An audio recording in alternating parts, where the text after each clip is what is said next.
Alrighty, so if you don't know who we are Gator Theme Park Engineering and Design. We are a multidisciplinary organization that connects students to the theme park industry, whether that be professionally through fun mixers, with industry speakers or tours, or our competition. So currently we have Swamp Thrills, which is our annual design competition. More of that in a second. Next slide. Thank you. We have our design teams. It's never too late to join. On Mondays, we have our ride design team, which is currently working on a trackless dark ride, which is super fun. We have a story team within that, and then a team that is working more of the mechanical and computer engineering side of everything. We also have our blue sky concept design team on Tuesdays. We are working on a haunted house, and we're focusing on concept generation, design, and storytelling. Upcoming events, next GVM, which is actually next Wednesday, we have trivia, super exciting. It's 100 questions, there's free pizza, some pretty cool prizes, and it'll be both online and in person. We also have some new Discord rules. So in the Discord, there's a channel, the Start Here channel, and you have to do the check mark and agree to our rules and conditions in order to see the rest of the channels on there. And also the t-shirt form is finally coming next GVM. So if you want a t-shirt, be sure to fill that out. Also, we have Swamp Thrills. The teammate matching deadline is actually tonight. So if you want to participate and you don't have a team, definitely make sure to fill that out.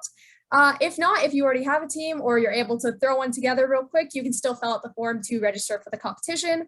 Actual competition day is April 9th. So we'll have some industry judges coming on out to judge the results, whatever project you come up with.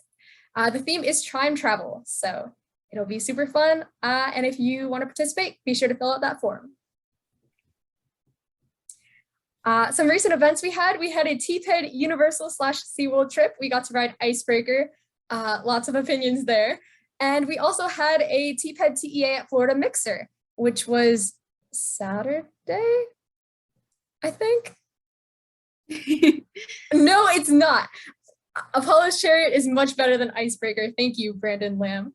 But yeah, the mixer was super fun. We had a little design charade. We got some food with the TEA at Florida guys, which are housed in Orlando, and it was super fun. Oh. We also have our Six Flags Over Georgia spring break trip. We have a form there to fill out if you're interested, if you want to check out like some of the prices and the itinerary that we kind of have set out. And let us know if you need like the carpooling option, if you have a car, that sort of thing. So it should be really fun. Fill out the form. It's also on the link tree if you have that. Now it's time for our guest speaker. Whoop, whoop. Whoop, whoop. You want to go ahead and share your screen? Yeah.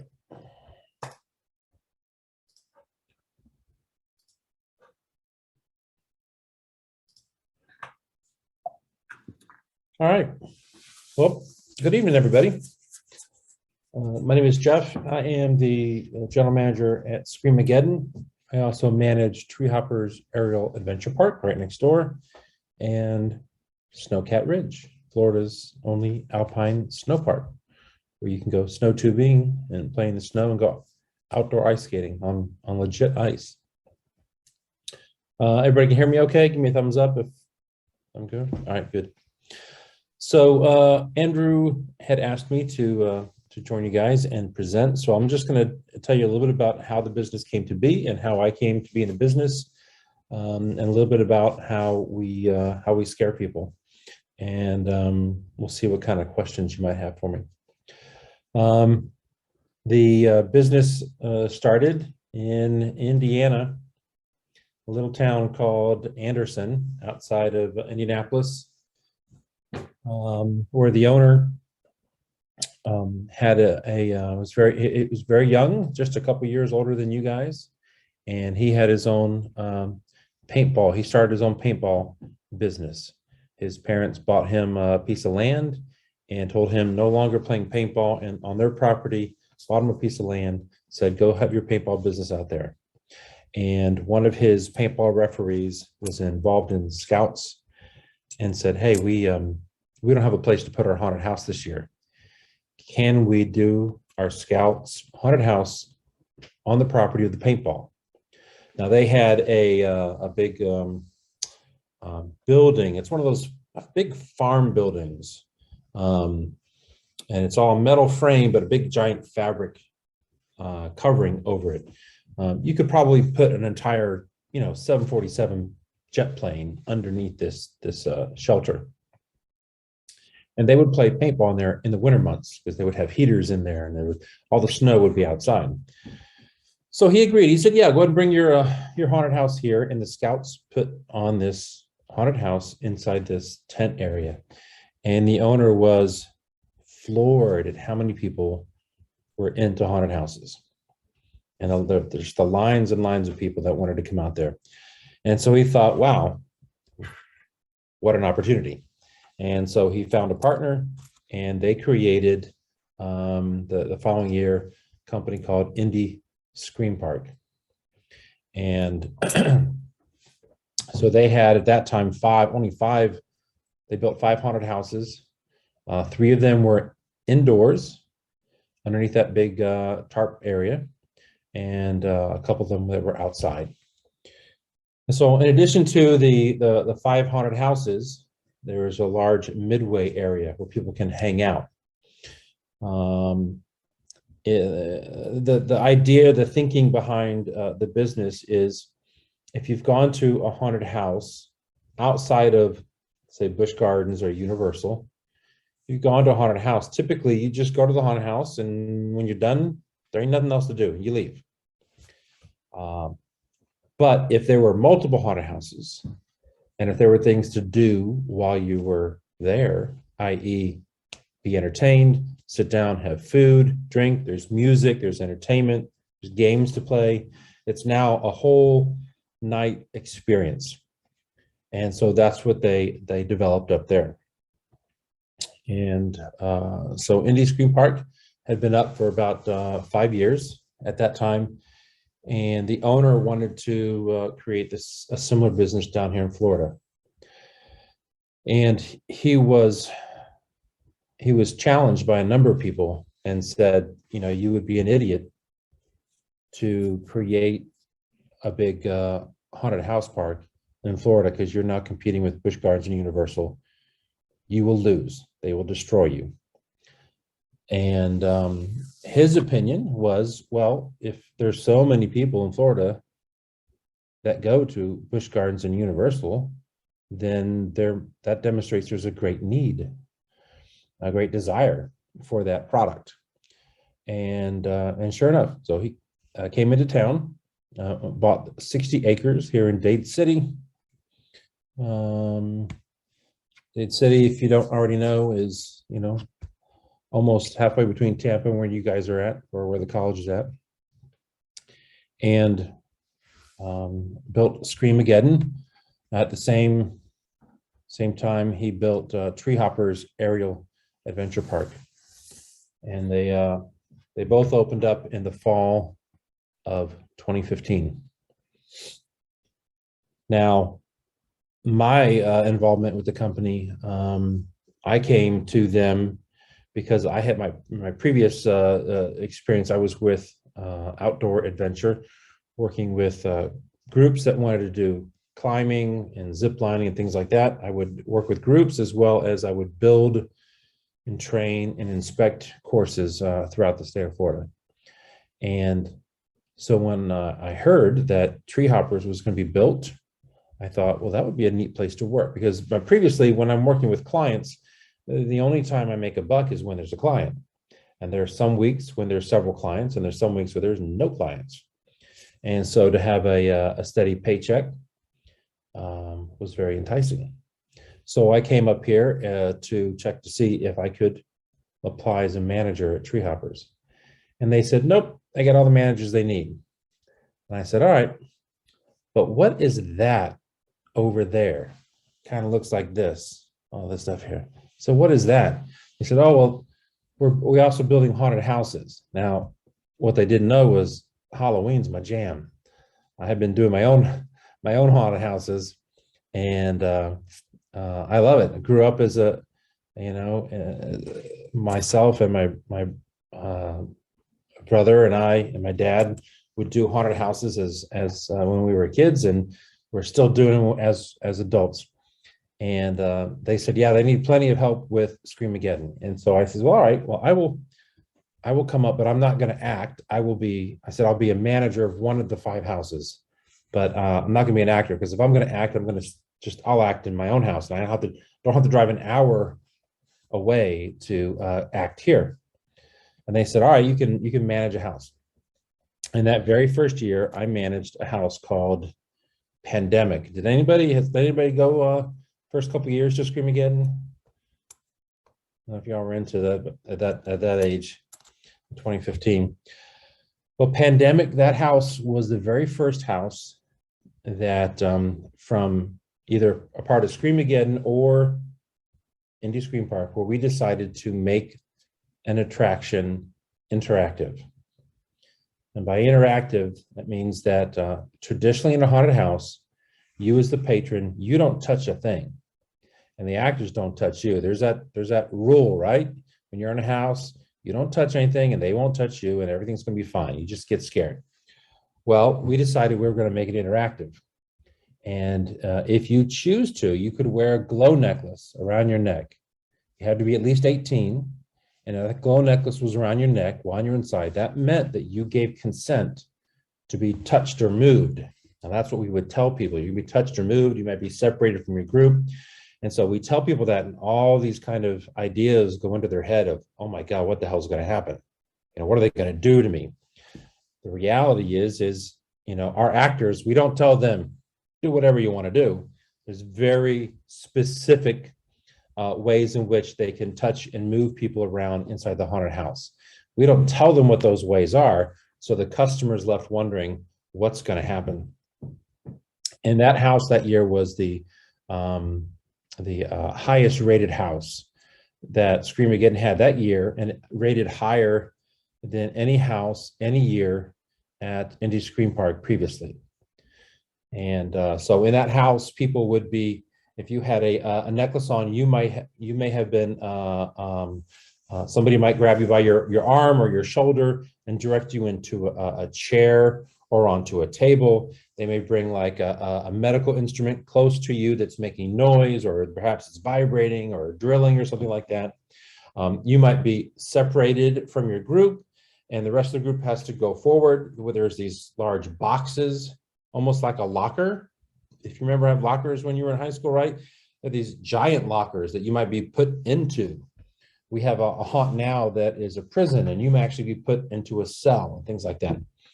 And so people love the interactive experience. And so they said, wait a minute, what went on in this house why was it rated so high? And who was managing that house? And they said, oh, weren't you the guy that wanted to manage tree hoppers? And I said, yeah. And they said, all right, well, you can do that now. And apparently the guy that they hired to manage tree hoppers was no longer there. And so I started managing that business as well. And so from there, I went from managing a house at Scream-A-Geddon to managing all the houses and all the managers of all the houses. And then I ended up managing the entire business, Scream-A-Geddon business, as well as tree hoppers and now Snowcat Ridge. Where am I at here? Okay, so right now we have at Scream-A-Geddon, we have 5 different attractions, and you can see there on the screen. We have 2 of them remain interactive. So our Blackpool Prison, you see in the top left-hand corner, is interactive, as well as Ravenhill Asylum is interactive. So in the asylum, you may be, as you go through, you may be determined to no longer be worth saving and be put into an incinerator. And you go into an oven, you get to lay down and go into an incinerator, things like that. You may have to go into a padded cell and find your way out of that cell to survive. People love the interactive experience. It is something that our competition, Busch Gardens and Universal, just cannot do. if you have gone to if you've gone to Busch Gardens Universal, there's the sheer volume of people that they have necessitates what's called a conga line, and everybody has to stay in line. Everybody just has to keep on moving. And if you are any shorter than the person standing in front of you, then you don't get to see the scares. The people in front of you are going to see the scares. And maybe you're tall enough that you can see in front of you, but you see the scare. They scared the person way in front of you, and now you know right where the scare is going to be. So we don't do conga lines. As a matter of fact, at all of our haunts, there's somebody at the front door, and they have a timer, and they're told to only allow, like 4 people in every 30 seconds or every 60 seconds, depending on how busy it is that night. And a lot of our customers will say that they have gone to the house and they will not see any other customer while they're in the house. It's like you're getting a private showing. So we pride ourselves on having a very good show. So people want the good scare. We don't want to say that we're competing with Busch Gardens Universal because we don't have the big, stages and all the amusement rides and things like that. That's not what we do. We focus just on the haunt itself and that haunt experience. So I wanted to give you some insight to what we think are some pretty important things when it comes to scaring people. So here's some things that we think are pretty important. One is understanding there's different types of scares, and we don't want every house to be identical, have the same look or feel. But there's different types of scares. There's that person who is hiding, who will just pop out of a concealed area. There are those drop windows, maybe you've seen, where there's a window or what looks like a picture on the wall and it will drop down. There's the use of props. I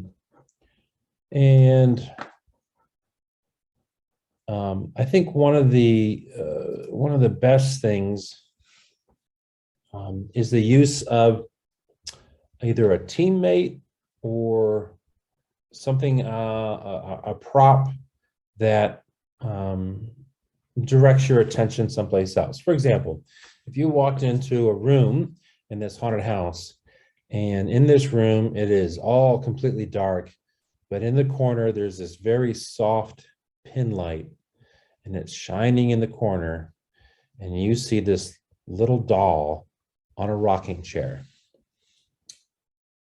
What are you looking at when you come into that room? You're looking at the doll and the rocking chair. Something's about to happen, right? But perhaps the scare is coming from the opposite corner. Maybe it was just someone's hiding right behind where you entered that room.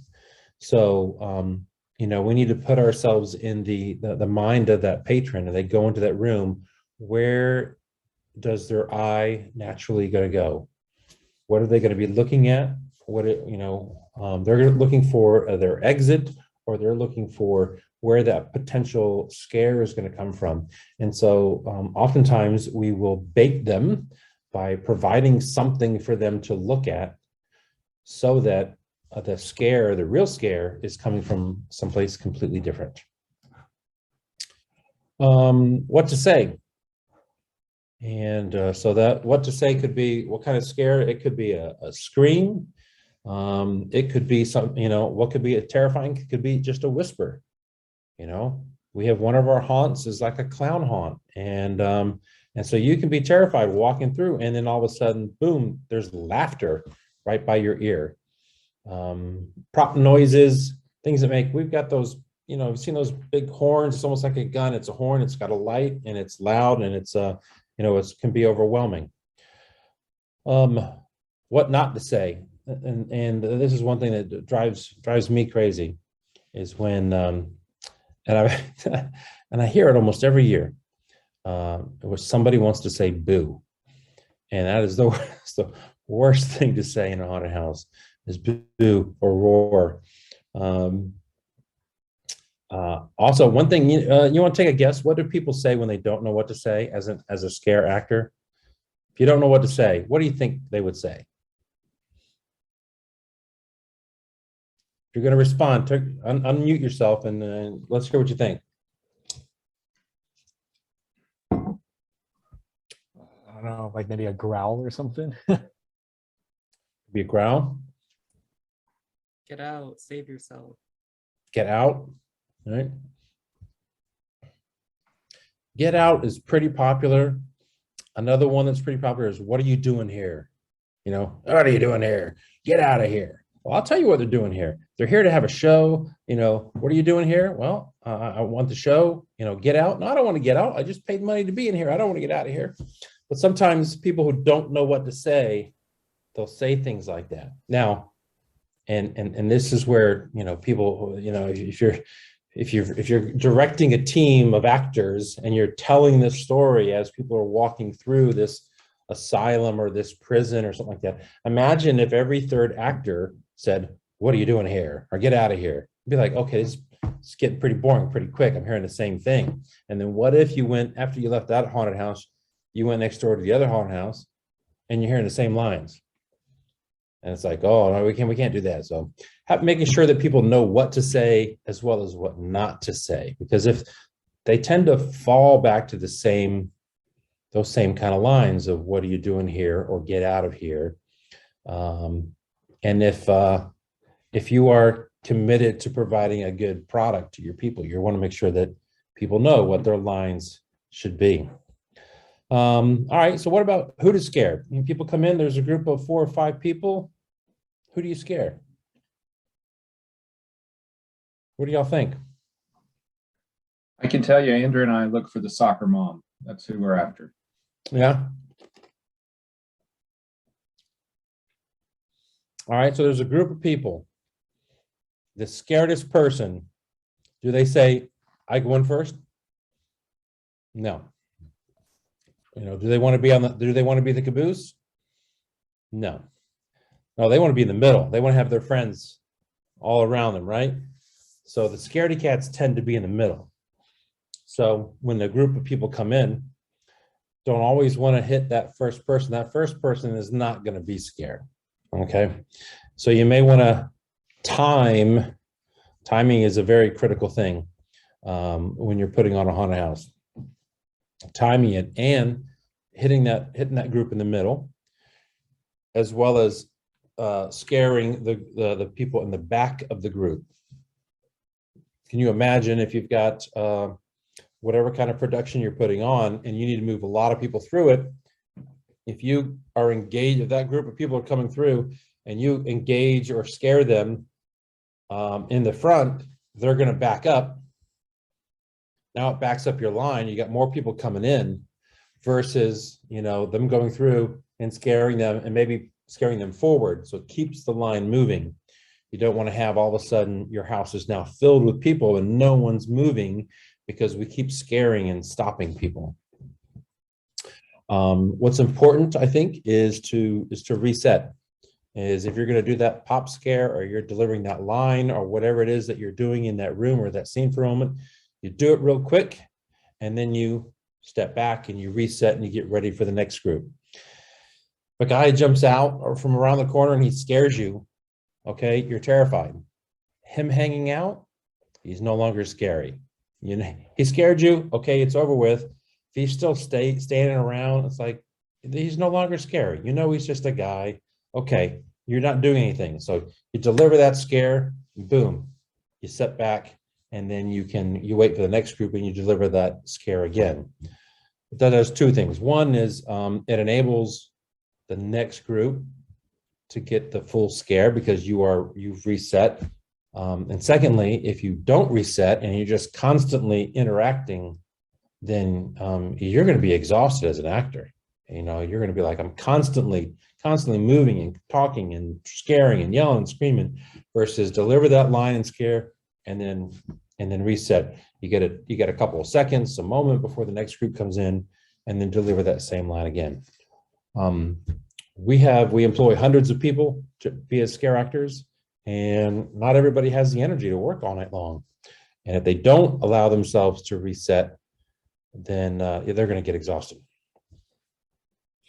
Another thing that I think is pretty darn important is not to break character. When you see somebody who is maybe breaking one of your rules, or if you're in all costume and makeup and you have to move from point A to point B, you don't just kind of walk casually. You're in costume. You're in that actor's role, and you need to act and walk and move as that character. Otherwise, it's no longer scary. It's no longer, you're not putting on that show. All of a sudden you're scary, but it's bathroom break and you're just going to casually walk. That disbelief is now, or that belief in that character is now gone. There's nothing to it. Those are some pretty big, important things that we have. What were some of the, I want to make sure that I am trying to address some of the things that are, that you might have questions about. So when I say these things, what are some things that come to y'all's mind? How long is typically like a rotation? Because like you said, are people usually there the entire night, or do you have like shifts and like get people breaks and stuff like that? For us, there are no shifts. Our park is open just for the evening. So a house may open up at 8 o'clock and go to 12 o'clock. So that's just 4 hours. So 4 hours is not that long of a period necessitating a break or 2 shifts. So we don't, for what we put on, our actors, will work for that period of time. Got it. For those actors, how often are they the ones that are like vocalizing the scare? Do you use recorded scares or sound effects that they can trigger? Is it often usually them that are eliciting the sounds? We have over the years relied more heavily on sensors and switches that will trigger props and sounds and lights to supplement what the actors are doing. In our haunts now, you will rarely see a drop window with a live human being behind it. And the reason being is that especially if they were actively opening and closing that window, I can't, it is impossible for me to expect a human being to drop a window and open and close it back and forth all night long and not get an injury. There's always going to be an injury. And so to keep, my staff safe, we've automated that now. We will not have humans behind there. So there might be a prop, a light, a sound, and all that's triggered as you're going down the hallway. You pass a beam, a sensor beam, and it's timed so that after you go around the corner, boom, that drop window or that prop moves or something happens. So we have windows that open and close. We have floors that drop underneath you while you're walking across them. There are lights, there are sounds, all kinds of things will move. Walls will move, floors will move, ceilings will drop, all kinds of stuff will happen based on the customer walking past and tripping a sensor beam.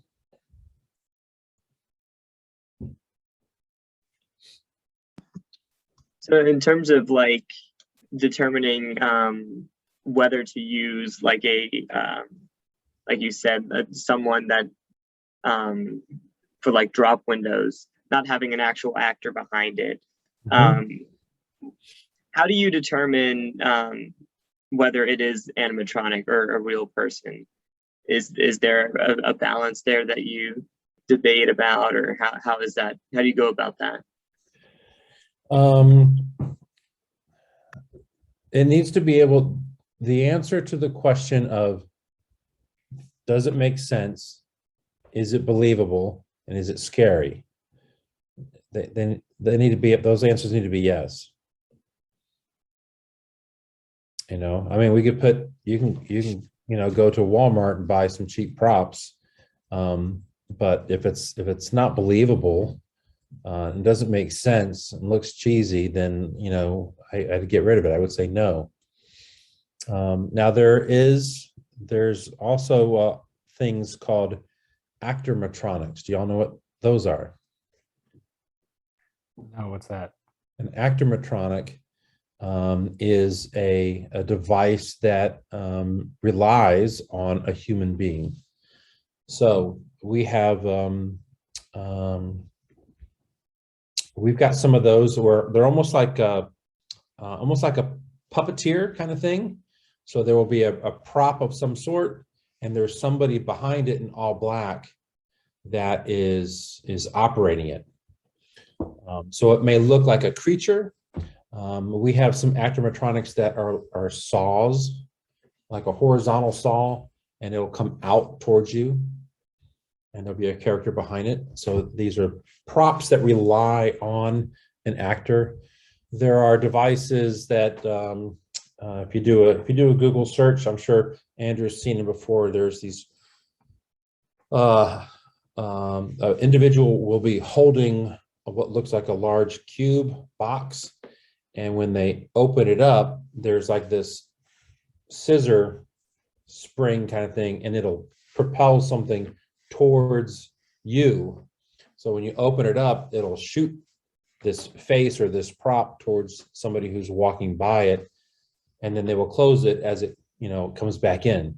So it's a prop, and again, it could be something that you're holding, or it could be a large puppet kind of thing that relies on a human being to direct its motion. It's not an automatic thing like a piston moving something. It requires that human being to interact with it. So we try to use a fair number of those. We have a couple questions in the chat.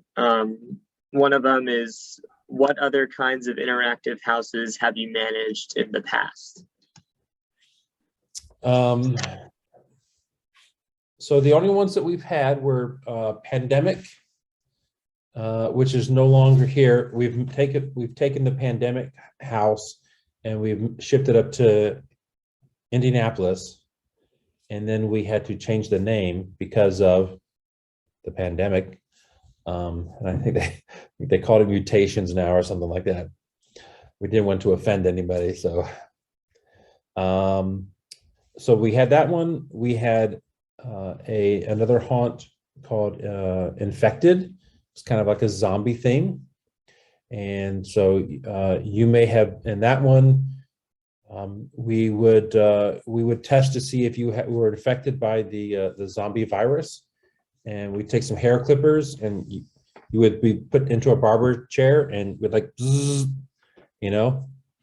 And so obviously we weren't cutting people's hair, but we'd have the beard or the hair trimmers, and it would sound, even though the teeth were gone, it's still vibrating, right? And we'd do that up against your skull, and then we would present you or show you a clump of hair, and oftentimes would freak people out, especially you girls. You girls are very uptight about your hair. I don't know. Yeah, the girls are going, yeah. And so that's pretty scary. They may have determined that, yeah, you were not fit to live, and they would put you inside a body bag and zip you up. We've had to clean several body bags, because sometimes people would wet themselves in that body bag. They got so scared. So so that we had an infected one, and then right now we have the asylum that I spoke of, and we have the prison that I spoke of. So we've had 4 of them so far.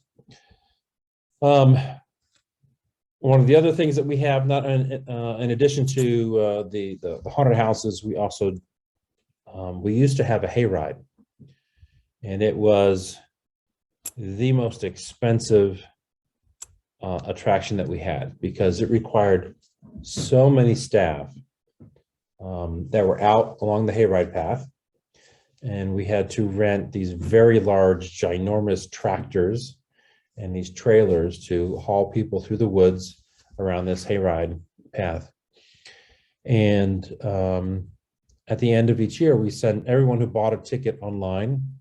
Obviously, we had their email address. We sent them an email and asked them for some feedback. What did they like? What they don't like? How could we improve? And ask them to rate our houses. And the hayride, people liked it, but it never rated very, very high. So we decided to get rid of the hayride. And right now, if you come to Scream-A-Geddon, and instead of that hayride, you can get onto a militarized school bus where we have mounted paintball guns, and you get to drive through the woods and you get to shoot zombies with paintball guns. So it requires a lot less staff, and people pay money. They pay extra money to go ride this ride and shoot zombies. And probably about a third of all of our customers come through will pay to go on a ride on a bus and shoot zombies. It's a lot of fun. People love it. All right, we have multiple questions in the chat now. The next one is, what types of tech or design tools do you use when creating a new house?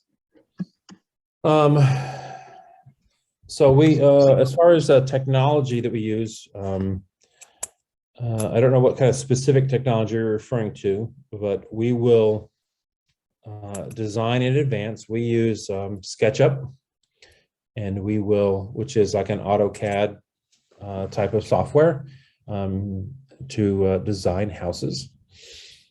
And some of the things we need to think about when we're designing a house is there's all kinds of codes that we have to follow, fire codes and things like that. So there must be only, the most number of feet that you can have from one exit to the next. And so we have to think about that. We have to think about emergency exits and where fire extinguishers are and things like that. We could have, a square foot space, and we have to think about, well, what's the best way to use that space? Inside each haunt, there needs to be space for all of our networking and all of our sound equipment. It needs to go in a central area that's feeding that entire house. So we have to think about space and how to maximize that. If all the rooms in the house are very, very large, then the house will be you could go through it much quicker, versus if there's a lot of narrow walkways and lots of twists and turns, it's going to take me longer as a patron to go through the house. So I'm thinking about what's the best floor plan. One of the things I'm concerned about is what's called line of sight. And I want the line of sight. I want the distance by which that someone can see to be as short as possible. If I'm stuck, and let's say I'm stuck and I have no way around it, I've got a 30-foot hallway someone has to walk down. Well, I'm probably going to break that into thirds, and I'm going to hang some short drapes that are going to come down maybe 3 feet off the floor. So now I can only see, 10 feet in front of me where that next curtain is. And there's 20 feet beyond that curtain that I have no idea what's there. So I try to limit that line of sight. So we use SketchUp. And then in the haunt itself, there's all kinds of controllers and switches and pneumatics and sound that we will use.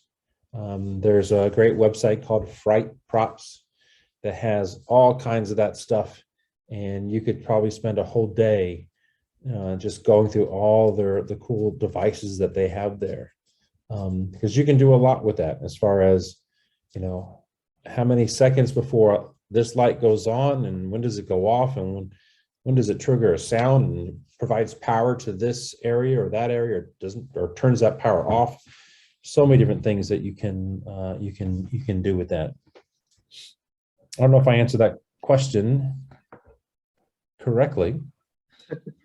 I think you did. Just I had a quick question to go off of that. When you talk about designing with like the codes and like the fire codes and whatnot in mind, is that all relevant to like just are you basically designing it with like Florida building code in mind? You take that and you're like, at this number of feet per exit, I need this many fire extinguishers, need an exit sign or that kind of thing. The state of Florida does not come to inspect. Okay. So the county will come out and inspect. Mhm. So we work very closely with the county. And with the exception of, and we've had our ups and downs with the county, because the county's requirements and how they interpret the requirements literally has changed. How they interpret them have changed since we've been working with the county. So at times it can be frustrating, but the folks at the fire department are very good. You know, we'll have them come out and we'll say, okay, you know, this is what we want to do. What do we need to? What rules do we need to follow? And they'll make it very clear what do we need to do, and we'll follow those laws, because they can just say, all right, they can shut us down. So we will do whatever we need to do to put on a good show. And part of putting on a good show means being able to open up the front doors. So we will work with the county. It used to be the state used to inspect us. The Bureau of Fair Rides, the same people who inspect roller coaster rides were the exact same people who would inspect haunted houses. But they stopped that about, I guess it's about 3 years ago. They said, we're not doing haunted houses anymore.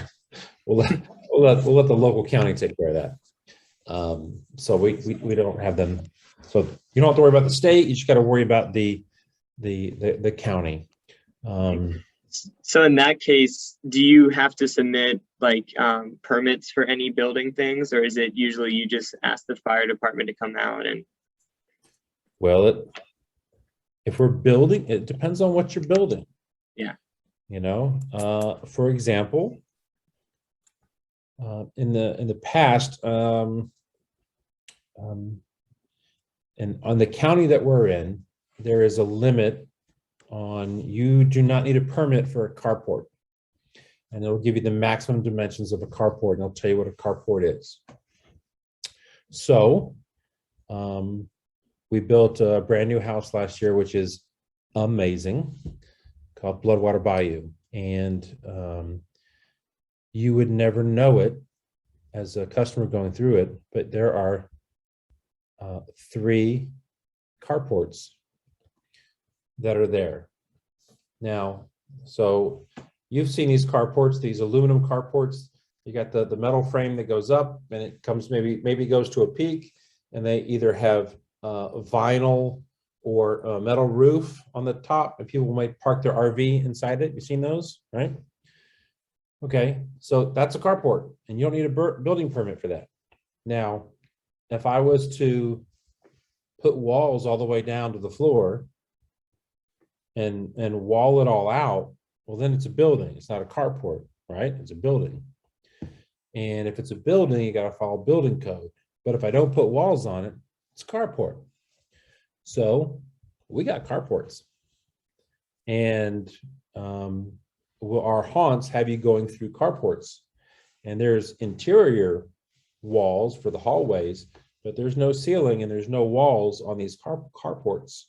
So we're kind of in that gray area, because we know we take these haunts and we take them down, and we will send them up to Indianapolis, and Indy will send theirs back down to us.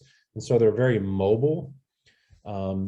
We like designing in that fashion. So in that sense, I don't need a building permit for what we're building, because it's not technically a building. But the fire department will come out and they will make sure that it's structurally safe and that we're following all the fire codes, and they'll give us their blessing to operate. And so that's important to us, is to work with the county, however you're going to do it. I don't think it's a good long-term plan for us to continue using carports. I think we will in the woods, outside the woods. I think we're gonna end up building legit buildings in the future, probably in a few years. We'll put in the very large buildings that will accommodate 1 or 2 haunts each. Very cool. That's very Yeah, that's awesome. All righty, so we have more questions in the chat. How do you create houses that are meant to last multiple years? If they are protected from the elements, if they're indoors, it is far easier for them to last. So the 2 haunts that we have that are indoors, it's easy for them to last. The ones that are outside, that are under the carports, need to be built in such a way that they will last. So we need to think about, well, when it rains, if the rain's going to come inside this carport and it's going to hit one of these interior walls, is that wall protected? Am I using pressure treated lumber? When the water collects, does it have a place to, will it collect or will it have a place to drain? So I'm thinking about water mitigation, where the water is going to move, and how the wind is going to interact. If it's in an outdoor setting, when it's inside, I don't have to worry about that, but I have to worry about other things.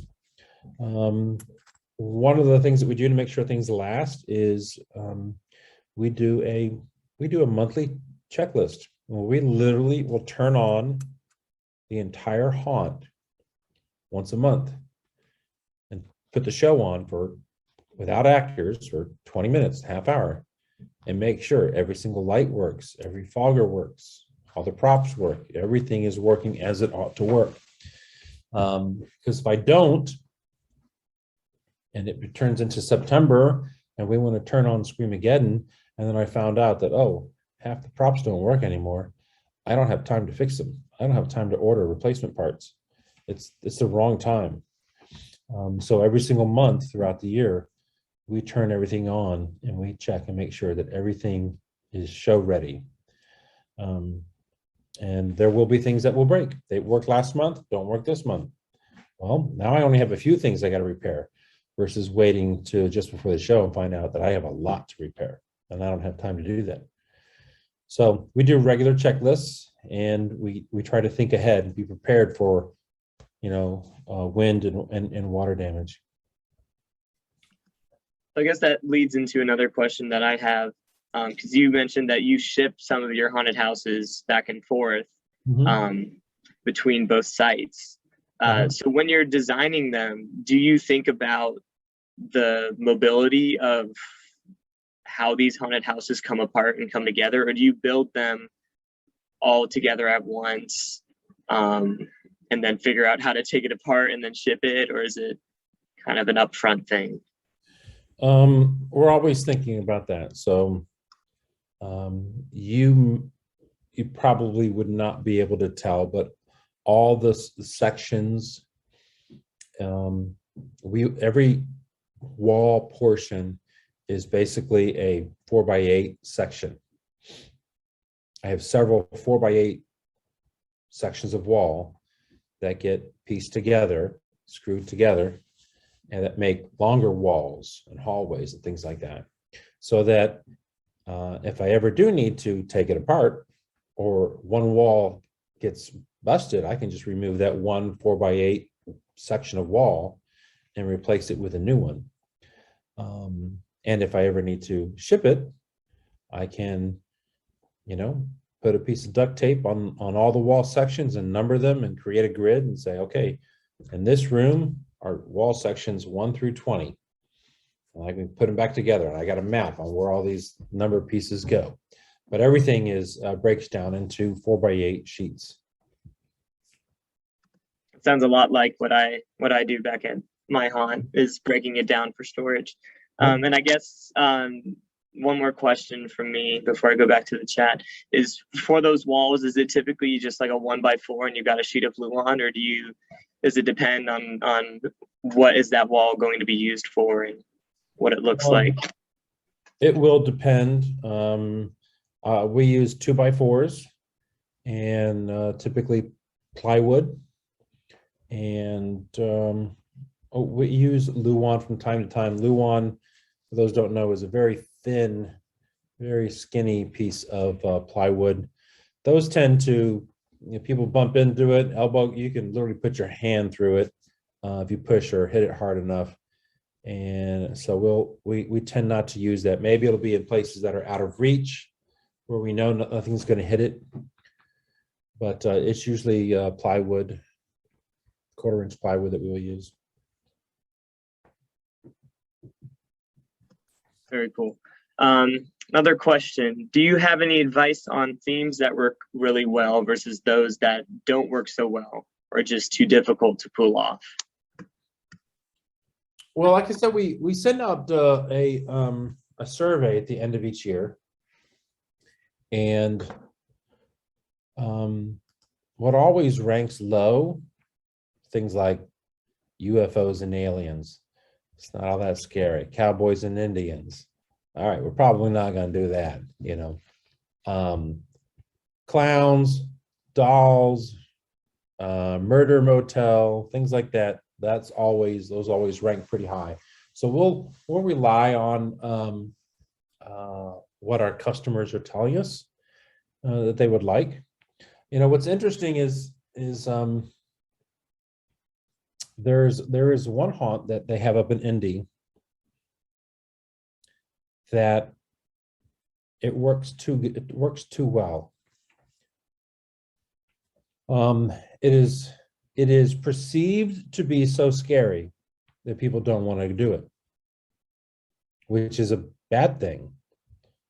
Because if you've got 5,000 people there, and 5,000 people don't want to go into that haunt, okay, well now the lines for everything else are that much longer, and no one wants to go in that house. And so that house is dang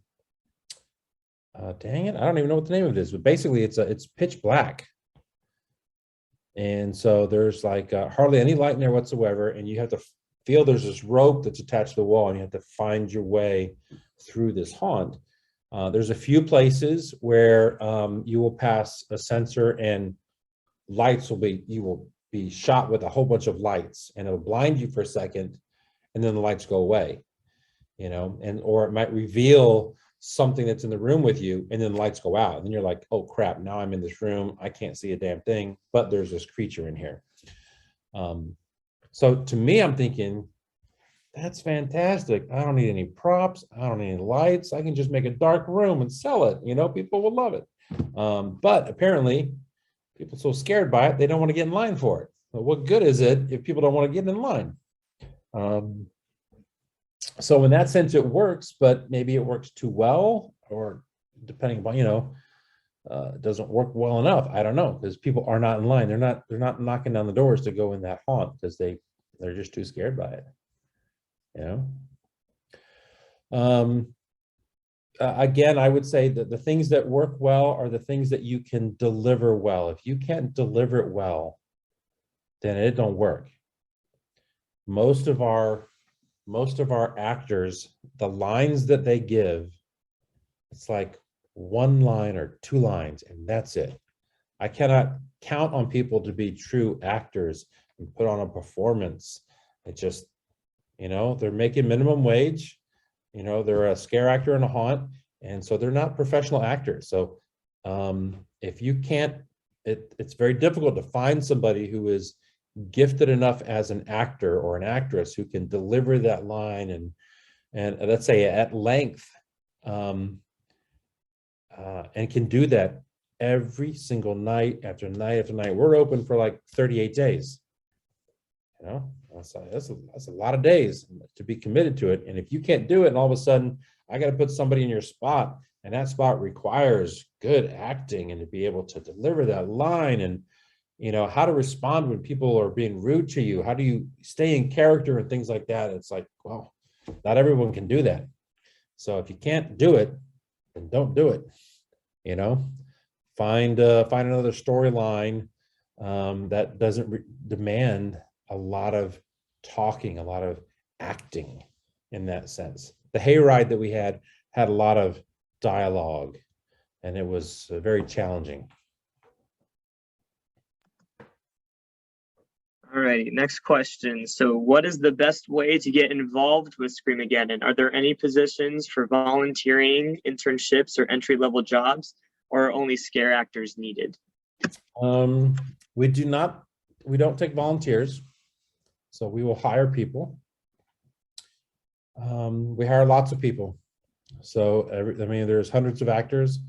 There are people who don't act, who direct traffic, who sell concessions, who work the gift shop, janitorial, security. I mean, there's all kinds of things. We have people in door control, have people who drive the buses, to shoot the zombies out in the woods. We have actors who are on the bus, kind of acting like, military personnel, taking you out into the woods to shoot the zombies. We need people to get into zombie costumes and paintball gear to be zombies out in the woods to get shot up. They make extra money because they're actually getting shot up. But yeah, we pay everybody. And if you're interested, come on out. So I guess another question on top of that for the people here who are interested in like themed entertainment and that type of stuff when it comes to actual designing and being the people who are putting on the show. Mhm. Are there positions for those to get involved with, say, like the designing of the haunted houses, or positions for building or stuff like that? Yes and no. The designing end of it happens year round, and typically off-site. We have a creative director who works out of his home, and he needs to get to the point where he's designing houses. He needs to design probably 8 more houses in the next year, because we will likely we are seeking other locations where we can take Scream-A-Geddon and maybe Tree Hoppers or the Snow Park and provide this product at a new location, maybe in the state of Florida, maybe outside. So if we were to do that, then we need 5 more houses. We may take a couple or a few from here and a couple or a few from Indianapolis and send them to the new location, but now we need houses. So we need to be ahead. So typically he and the owner kind of tag team on designing the houses themselves. And again, they use SketchUp. We've got a laundry list of all different types of scares and props that could be used, and they will work hard to take that particular theme, whatever theme that might be, and weave those different types of scares into that story and into the houses themselves. And then the building of them, we don't have a quote unquote haunted house builder team here. We have our maintenance and build crew who will, on certain days, will say, okay, today we're going to just build a 200 4x8 sections of walls, and they'll just do that. And so it's not like there's a full-time crew of people who are focusing just on the houses. So I've got a crew of guys. I got about 20 guys who are doing anything from all kinds of manual labor and tasks around here. They're working at Snowcat Ridge a lot right now, but they're getting things ready for Scream-A-Geddon as well. So there's not a designated like haunt builder position. It's more like of our maintenance crew, but there will be a couple people who will be dedicated just to Scream-A-Geddon and who will be there during the showtime, and they turn on all the haunts and they make sure all the props are working, all the lights are working, all the fog machines are working, that everything behind the scenes works fine. And the only thing left to do is have the actors there, but their job is make sure everything else is working. I tell them that my wish is that they sit in the back and they just play their Xbox all night long, because nothing breaks, So if they build it and do a good enough job of constructing things, then there should be less to to repair later on. I know for me, it's never sit back and watch on the hunt. I'm always running around making sure things aren't broken. And it always, something seems to break, but that's kind of how it is. I guess I have one more. Go ahead. I was going to say, if Andrew, if you want to schedule a little field trip and do a behind the scenes when we get closer to the season, I'm welcome to have you guys come back. That's awesome. We'll definitely. I'll talk with everyone, all the officers here. We can definitely schedule that. That'd be a great trip for us. That's a good idea. My dad just said I'm there. Well, awesome. If anyone has any more questions, I think we'll go ahead and start closing up the meeting. But yeah, thank you so much again